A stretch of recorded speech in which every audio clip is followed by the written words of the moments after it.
corporal on the epistle side. If there is a ciborium, the celebrant covers it. The celebrant, taking the chalice in his left hand at the node, goes to the epistle corner. He wipes the inside of the chalice with the purificator, placing the chalice briefly on the altar. He folds the purificator in two over the thumb of his left hand. He takes the wine cruet and silently pours some wine into the chalice. He makes a small sign of the cross over the water cruet held by the server, saying, taking the purificator and wrapping it around his right index finger, he wipes away any detached drops of wine or water adhering to the side of the chalice. He then places the chalice with his left hand near to the corporal. He puts the purificator with his right hand over the part of the pattern which is uncovered. He takes the chalice by the node in his right hand, supporting the foot of the chalice with his left.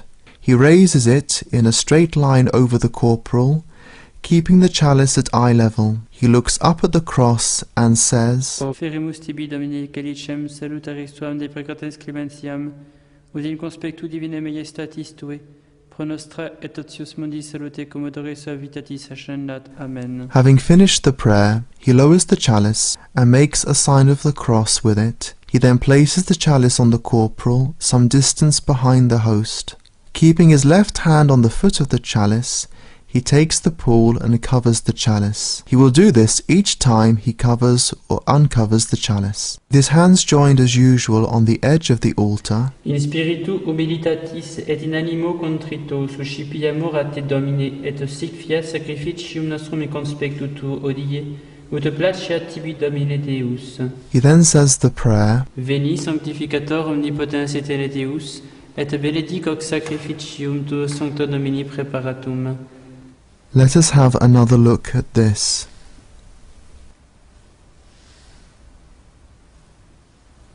Standing erect, he opens his hands, raises them to the height of the shoulders, and raises his eyes to the cross. Immediately he lowers his hands, joining them before his breast. Keeping his left hand on the corporal, Et benedic hoc he makes the sign of the cross over both the chalice and the host.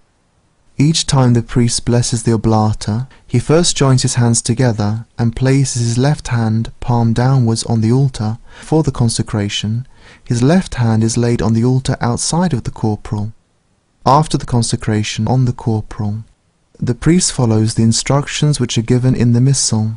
These indicate when he should make the sign of the cross over both chalice and host together, and when he should make a sign of the cross over each of them separately. Veni sanctificator omnipotens et Deus, et benedic hoc sacrificium tuo sancto Domini preparatum.